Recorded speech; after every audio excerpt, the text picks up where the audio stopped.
Hello everyone, welcome to Robusco medical library. और आज के लेक्चर में जो टॉपिक अपन पढ़ने वाले हैं वो है एपिडेमियोलॉजी ऑफ कैंसर। देखिए, आज का लेक्चर मेनली रटने वाला टॉपिक होगा। बहुत सारी चीज़ें आपको समझने की नहीं होगी, सिर्फ आपको याद करने की होगी। अब अपन आज के लेक्चर में देखेंगे क्या क्या। तो सबसे पहले अपन ये देखेंगे कि मेल्स के अंदर कौन से कैंसर्स कॉमनली देखने को मिलते हैं, फीमेल्स के अंदर कौन से कैंसर कॉमनली देखने को मिलते हैं, बच्चों के अंदर कौन से कैंसर्स कॉमनली देखने को मिलते हैं।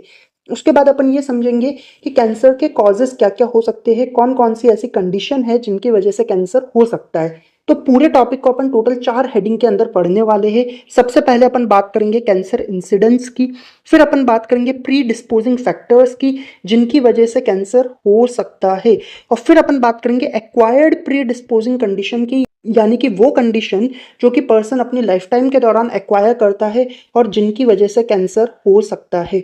और फिर लास्ट में अपन बात करेंगे प्री डिस्पोजिंग हार्मोन्स की, जहाँ पे अपन हार्मोन सेंसिटिव टिश्यू की बात करेंगे और अपन ये देखेंगे कि कौन कौन से ऐसे टिश्यू है जिनके अंदर कैंसर हो सकते हैं हार्मोनल इम्बैलेंस की वजह से।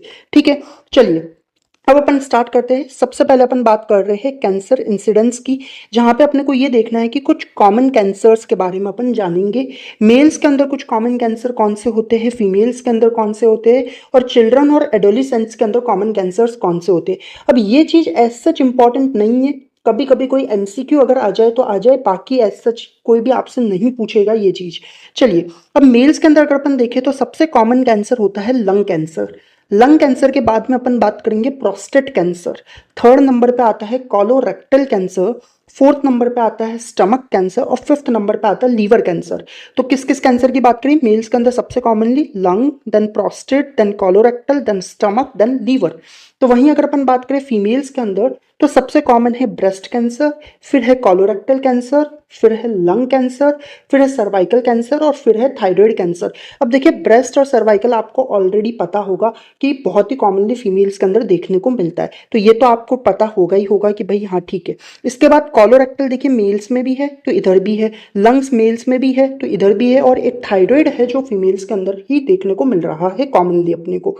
फिर अगर अपन बात करें चिल्ड्रन और एडोलिसेंट्स के अंदर, अब ये थोड़ा सा इंपॉर्टेंट है। देखिए, बच्चों के अंदर सबसे कॉमनली देखने को मिलेगा acute leukaemia, this is very important. Haematology के अंदर अपन इसके बारे में पढ़ेंगे भी। इसके बाद आता है ब्रेस्ट कैंसर, फिर आता है लिम्फोमा। लिम्फोमा के बारे में भी अपन हिमेटोलॉजी में पढ़ेंगे। इसके बाद आता है सॉलिड एम्ब्रियोनल ट्यूमर्स। इसके बाद अपन बात कर रहे हैं बोन सार्कोमास की। ये आपको हल्का फुल्का आइडिया रखना है, ठीक है। चलिए, कैंसर इंसिडेंस के बाद अपन बात करेंगे प्री डिस्पोजिंग फैक्टर्स की, यानी कि ऐसी कौन सी कंडीशन है जिनकी वजह से कैंसर हो सकता है। तो इसको अपन कुछ कुछ हेडिंग्स में पढ़ेंगे, जैसे कि कुछ कॉन्स्टिट्यूशनल फैक्टर्स, यानी कि एज हो गया, सेक्स हो गया, जिनको अपन चेंज नहीं कर सकते। कॉन्स्टिट्यूशनल फैक्टर्स में अपन ये बात करेंगे। इसके अलावा अपन बात करेंगे फैमिलियल और जेनेटिक फैक्टर्स की, यानी कि कौन से कैंसर्स ऐसे होंगे जो कि हेरिडिटरी हो सकते हैं, ठीक है। इसके अलावा अपन बात करेंगे रेशियल एंड ज्योग्राफिक फैक्टर्स की, यानी कि ब्लैक्स के अंदर कौन से कैंसर कॉमनली देखने को मिलेंगे, व्हाइट्स के अंदर कौन से कैंसर कॉमनली देखने को मिलेंगे, इंडियंस में कौन से कैंसर कॉमनली देखने को मिलेंगे। तो ज्योग्राफिक फैक्टर्स की भी अपन यहाँ पे बात करेंगे। और फिर अपन बात करेंगे यहाँ पे एनवायरमेंटल एंड कल्चरल फैक्टर्स की। तो ये सब अपन बात करेंगे प्री डिस्पोजिंग फैक्टर्स के अंदर, ठीक है। तो सबसे पहले अपन बात कर रहे हैं कॉन्स्टिट्यूशनल फैक्टर्स की, जिसमें अपन सबसे पहले बात कर रहे हैं एज की। एज अगर अपन देखें तो सबसे सिग्निफिकेंट फैक्टर होता है। बहुत सारे कैंसर्स के अंदर एज एक बहुत ही इंपॉर्टेंट रोल प्ले करता है, ठीक है। और ज्यादातर कैंसर्स जो होते हैं ना वो ओल्ड एज के अंदर देखने को मिलते हैं, generally 5th decade of life के बाद में, यानी कि 50 ईयर्स के बाद में अपने को बहुत से कैंसर्स देखने को मिलेंगे, ठीक है। अब कुछ कैंसर्स ऐसे होते हैं जिनके अंदर 2 पीक इंसिडेंसेस देखने को मिल सकते हैं, यानी कि जो कि बच्चों के अंदर भी इनके अंदर केसेस हाईली देखने को मिलते हैं, तो बूढ़े लोगों के अंदर भी इनके केसेस हाईली देखने को मिलते हैं। उसका एक एग्जांपल है एक्यूट ल्यूकेमिया। अभी अपन ने ऊपर देखा कि बच्चों के अंदर सबसे कॉमन कैंसर एक्यूट ल्यूकेमिया होता है, तो एक्यूट ल्यूकेमिया बच्चों में भी कॉमनली देखने को मिलता है, तो ओल्ड पीपल में भी कॉमनली देखने को मिलता है, यानी कि इसके 2 पीक इंसिडेंसेस हो सकते हैं, ठीक है। ऑल्दो एज का जो फैक्टर है वो ट्यूमर टू ट्यूमर वेरी करता है। कोई ट्यूमर ऐसा होगा जो कि है ना बच्चों के अंदर बहुत कॉमनली होगा, कोई कैंसर ऐसा होगा जो कि मिडिल एज के अंदर कॉमनली होगा, कोई कैंसर ऐसा होगा जो कि एल्डरली में कॉमनली होगा। तो ये ट्यूमर टू ट्यूमर वेरी करता है। तो ये तो अपन ने बात करी एज के फैक्टर की। कॉन्स्टिट्यूशनल फैक्टर में नंबर 1 अपन ने बात करी एज की। सेकंड अपन बात करेंगे सेक्स की। देखिए, कॉमनली अगर अपन देखें तो सारे के सारे कैंसर्स मेल्स में ही कॉमनली देखने को मिलते हैं। जितने भी कैंसर्स होते हैं वो मेल्स में कॉमनली देखने को मिलेंगे। कुछ एक्सेप्शन बस आते हैं। ये एक्सेप्शन आपको याद रखने हैं। क्यों भला? क्योंकि जब अपन सिस्टमिक पैथो के अंदर बहुत सारे कैंसर्स, बहुत सारे ट्यूमर्स के बारे में बात करेंगे तो वहां पे ये चीजें काम आएगी। तो अगर अभी से आपको थोड़ा थोड़ा आइडिया रहेगा, आपको याद रहेगा, तो वहां पे आपको ये हेल्प करेगा। अब कौन से एक्सेप्शन है? जैसे कि ब्रेस्ट कैंसर, गॉल ब्लैडर का कैंसर हो गया, थायराइड कैंसर हो गया, हाइपोफेरिंक्स का कैंसर हो गया। तो ये सारे कैंसर जो है वो कॉमनली फीमेल्स के अंदर देखने को मिलेंगे। अब एक एग्जांपल आता है सर्वाइकल कैंसर। ठीक है, अब ये कैंसर सिर्फ फीमेल्स में ही होगा, मेल्स में तो हो ही नहीं सकता। तो कुछ ऐसे एग्जांपल्स आपको याद रखने हैं। क्या क्या? Breast, gall bladder, thyroid and hypopharynx, ये फीमेल्स में कॉमनली होते हैं। बाकी सारे कैंसर्स मेल्स में कॉमनली देखने को मिलते हैं। ठीक है, तो ये अपन ने बात करी कॉन्स्टिट्यूशनल फैक्टर्स की। नेक्स्ट अपन अब बात करेंगे फैमिलियल और जेनेटिक फैक्टर्स की। देखिए, हेरिडिटी जो होती है बहुत ही इंपॉर्टेंट रोल प्ले करती है कैंसर के अंदर। ठीक है, और बहुत से ऐसे कैंसर्स होते हैं जो कि बच्चा अपने पेरेंट्स से ही एक्वायर कर लेता है, यानी कि हेरिडिटी का उसके अंदर रोल होता है। और ये जो फैमिलियल कैंसर्स या ये जो कैंसर्स होते हैं जिसके अंदर हेरिडिटी इंपॉर्टेंट रोल प्ले कर रही है, वो कैंसर्स कॉमनली यंग एज में ही देखने को मिलते हैं। क्या क्या एग्जाम्पल्स हो सकते हैं? कॉलन कैंसर हो गए, ब्रेस्ट कैंसर हो गया, ओवेरियन कैंसर हो गया, ब्रेन कैंसर हो गया, मेलेनोमा हो गया। इतने एग्जांपल्स रटने नहीं है, कुछ कॉमन एग्जांपल्स जो आपको पता होने चाहिए। एक तो रेटिनोब्लास्टोमा, आपको 101% की एग्जाम्पल याद होना चाहिए। इसके अलावा एडिनोमेटस पॉलीपोसिस कोलाई, ये भी 101% आपको याद होना चाहिए। इसके अलावा कुछ एग्जाम्पल्स में अपन कहेंगे मल्टीपल एंडोक्राइन न्यूप्लेसिया हो सकता है, न्यूरोफाइब्रोमेटोसिस हो सकता है, ब्रेस्ट कैंसर हो सकते हैं। लेकिन ये जो दो एग्जाम्पल मैंने बोले, रेटिनोब्लास्टोमा और एडिनोमेटस पॉलीपोसिस कोलाई, ये आपको 100% पता होने चाहिए। अब देखिए, रेटिनोब्लास्टोमा की बात करें तो 40% केसेस जो रेटिनोब्लास्टोमा के होते हैं वो हेरिडिटरी होते हैं, यानी कि फैमिलियल होते हैं। और कौन सा इनहेरिटेंस होगा इनके अंदर? ऑटोसोमल डोमिनेंट इनहेरिटेंस होगा। ये आपको याद रखना है, एमसीक्यू भी बन सकता है कि रेटिनोब्लास्टोमा के 40% केसेस जो होंगे वो हेरिडिटरी होंगे, फैमिलियल होंगे और ऑटोसोमल डोमिनेंट इनहेरिटेंस इनमें देखने को मिलेगा। तो वहीं अगर अपन बात करें एडिनोमेटस पॉलीपोसिस कोलाई की, तो ये एक तरीके की प्री कैंसरस कंडीशन होती है। कैंसर से पहले वाली कंडीशन होती है, एक बिनाइन कंडीशन होती है। कैसी होती है? बिनाइन कंडीशन होती है। और इसका इनहेरिटेंस ऑटोसोमल डोमिनेंट होता है। और 50 इयर्स की एज तक लगभग 100% केसेस जो होंगे वो एडिनोमेटस पॉलीपोसिस कोलाई के वो कॉलन कैंसर में डेवलप कर जाते हैं, यानी कि प्री कैंसरस कंडीशन है और इससे कौन सा कैंसर होगा? कॉलन कैंसर होगा। और 50 इयर्स की एज तक अपन देखें तो लगभग 100% केसेस ही अपन देखें तो कॉलन कैंसर में डेवलप हो जाएंगे। ठीक है, इसके बाद कुछ एग्जांपल्स अपन ने बोले मल्टीपल एंडोक्राइन न्यूप्लेसिया, न्यूरोफाइब्रोमेटोसिस और ब्रेस्ट कैंसर। नेक्स्ट अपन अब बात करेंगे रेशियल और ज्योग्राफिक फैक्टर्स की। अब देखिए, व्हाइट पीपल के अंदर कौन से कैंसर्स कॉमनली देखने को मिलेंगे? Lung cancer, breast cancer, colorectal cancer, LBC याद रखो व्हाइट पीपल के अंदर। तो ब्लैक पीपल के अंदर lung cancer, liver cancer, prostate, penis and cervix, LLPPC। ठीक है, लंग यहाँ पे भी है, यहाँ पे भी है, फिर लीवर आ गया, एक एल एक्स्ट्रा ऐड कर देना, फिर प्रोस्टेट, फिर पीनस, फिर अपन बात कर रहे हैं सर्विक्स की। नेक्स्ट अपन बात करें इंडियंस में कौन से कॉमनली देखने को मिलेंगे, ये आपको याद रखना है। इंडियंस के अंदर अपन देखें तो ओरल कैविटी का कैंसर बहुत कॉमनली देखने को मिलता है। क्यों भला? क्योंकि टोबैको च्यूइंग बहुत कॉमन है इंडिया के अंदर, इसलिए। और फीमेल्स के अंदर इंडिया में कौन सा कॉमनली कैंसर देखने को मिलेगा? अपने को ऑलरेडी पता है, एक ब्रेस्ट कैंसर बहुत कॉमनली देखने को मिलता है, एक सर्वाइकल कैंसर कॉमनली देखने को मिलता है। तो ये आपको याद रखना है। बाकी आप याद रखो नहीं रखो, ये चीज आपको पता होनी चाहिए। ठीक है, नेक्स्ट अपन अब बात करेंगे एनवायरमेंटल एंड कल्चरल फैक्टर्स की, जिसमें कुछ कुछ फैक्टर्स आपको ऑलरेडी पता है, जैसे कि सिगरेट स्मोकिंग हो गया, अल्कोहल हो गया, इंडस्ट्रियल और अपन देखिए कि एनवायरमेंटल सब्सटेंसेज हो गए, और इसके अलावा डाइट हो गया। अब सिगरेट स्मोकिंग अपन सबको पता है कि one of the most important etiologic agent है। बहुत से कैंसर्स अपन देखें तो स्मोकिंग की वजह से हो सकते, जैसे कि लंग कैंसर, ओरल कैविटी का कैंसर, फेरेंजियल कैंसर, लीवर का कैंसर, किडनी का कैंसर, ये सब सिगरेट स्मोकिंग की वजह से हो सकता है। तो वहीं अल्कोहल की वजह से भी बहुत से कैंसर्स हो सकते हैं, जैसे कि लैरिंग्स का कैंसर हो गया, ईसोफेगस का हो गया, लीवर का हो गया। अब देखिए, मैंने पहले ही कहा था आज का लेक्चर मेनली रटने वाला है, पर इसका मतलब ये नहीं है कि आपको ये सारी की सारी चीज़ें वर्ड टू वर्ड रटनी है, नहीं, ऐसा नहीं है। एक बेसिक आइडिया आपको होना चाहिए कि भाई कौन सा फैक्टर क्या कॉज कर रहा है, कौन कौन से फैक्टर्स की वजह से कैंसर हो रहा है। बाकी एग्जांपल्स आपको सिस्टमिक पैथो जैसे जैसे अपन पढ़ेंगे आपको याद होते जाएंगे। ठीक है, इसके बाद अपन देखिए इंडस्ट्रियल और एनवायरमेंटल सब्सटेंसेस में बात करें जिनकी वजह से कैंसर हो सकता है, तो एक तो आर्सेनिक हो सकता है, एक एस्बेस्टोस हो सकता है, एक बेंजीन हो सकता है। तो वहीं डाइट की वजह से अगर अपन देखें, जो फैट रिच डाइट होती है और लो फाइबर डाइट हो, यानी कि फैट ज़्यादा फाइबर कम, ऐसे डाइट की वजह से कैंसर हो सकता है। या विटामिन ए की अगर डेफिशिएंसी हो रही है तो उसकी वजह से भी कोलोरेक्टल कैंसर हो सकता है।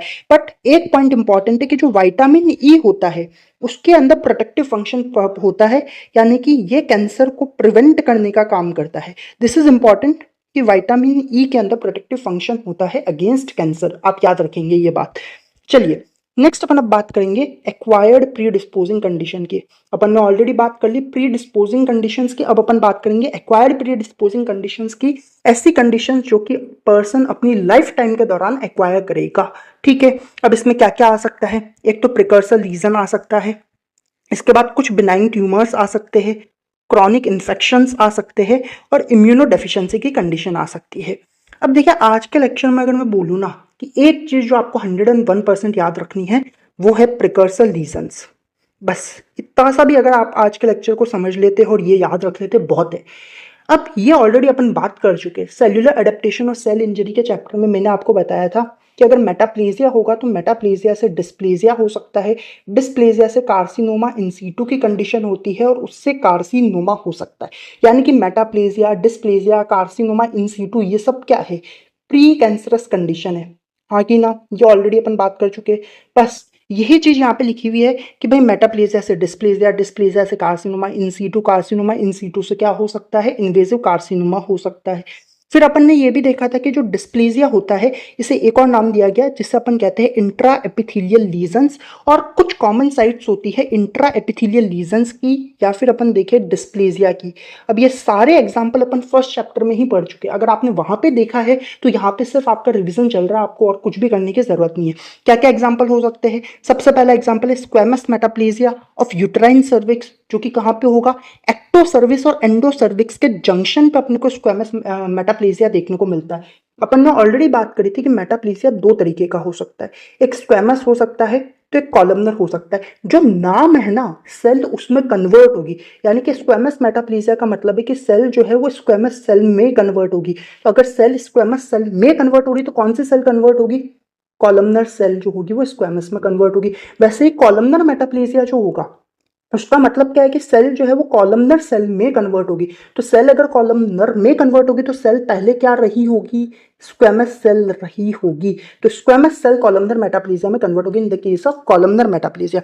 यहाँ पे अपने को क्या देखने को मिल रहा है, स्क्वेमस मेटाप्लेजिया। इसके अलावा ब्रोंकस के अंदर भी क्या देखने को मिलेगा, स्क्वेमस मेटाप्लेजिया। फिर अपने पास आता है एग्जाम्पल बैरेट ईसोफेगस का, बैरेट ईसोफेगस के अंदर कॉलमनर मेटाप्लेजिया देखने को मिलता है। ये अपन पढ़ेंगे जब सिस्टमिक पैथो में जीआईटी का टॉपिक पढ़ेंगे, वहां पे अपन देखेंगे बैरेट ईसोफेगस, इंपॉर्टेंट टॉपिक है, याद रखो। कॉलमनर मेटाप्लेजिया होता है यानी कि सेल कॉलमनर सेल में कन्वर्ट होगी, स्क्वेमस एपिथेलियम कॉलमनर एपिथेलियम में कन्वर्ट हो जाता है। इसके अलावा सोलर किरेटोसिस की एक कंडीशन होती है। इसके बाद अटिपिकल हाइपरप्लेजिया ऑफ ब्रेस्ट। ये कुछ कॉमन एग्जाम्पल्स है, कुछ प्री कैंसरस लीजन्स है जिनकी वजह से कैंसर हो सकता है।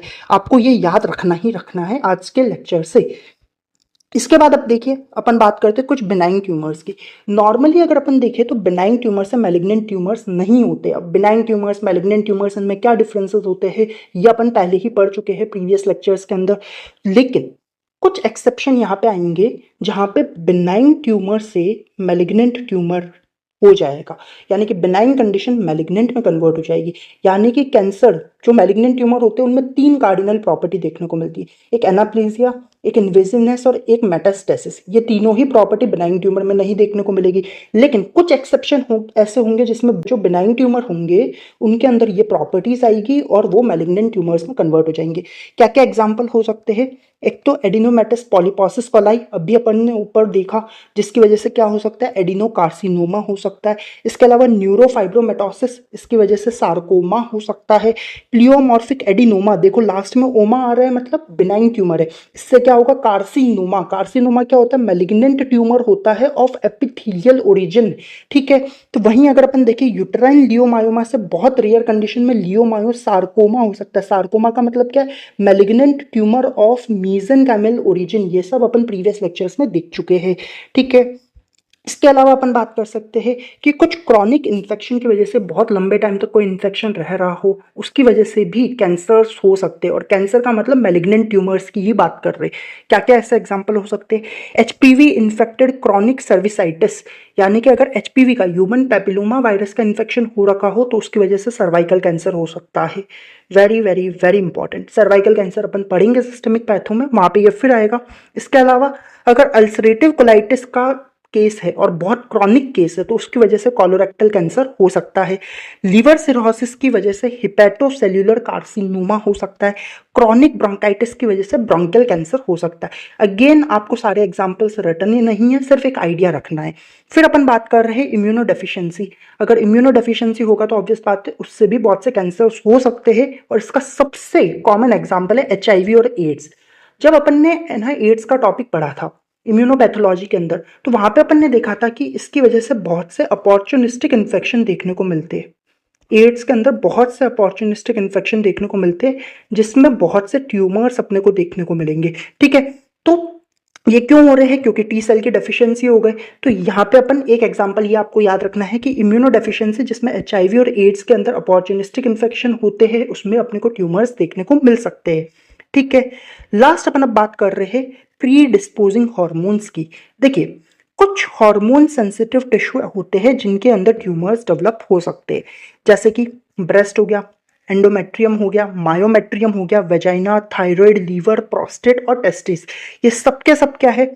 हार्मोन सेंसिटिव टिश्यू है, और इन सब के अंदर ट्यूमर्स डेवलप हो सकते हैं।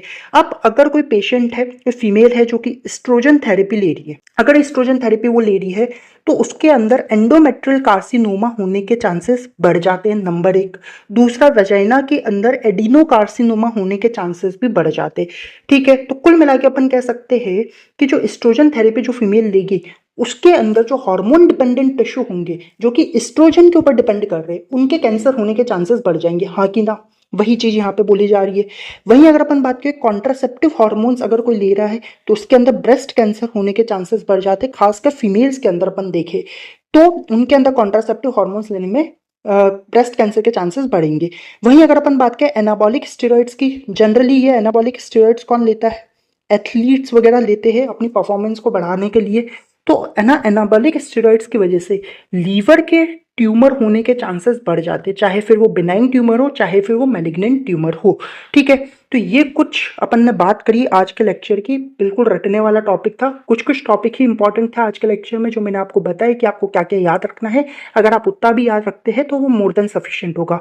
So guys, that was all about today's lecture. If you found this lecture useful and helpful, then do like, share and subscribe the channel, and thank you for watching.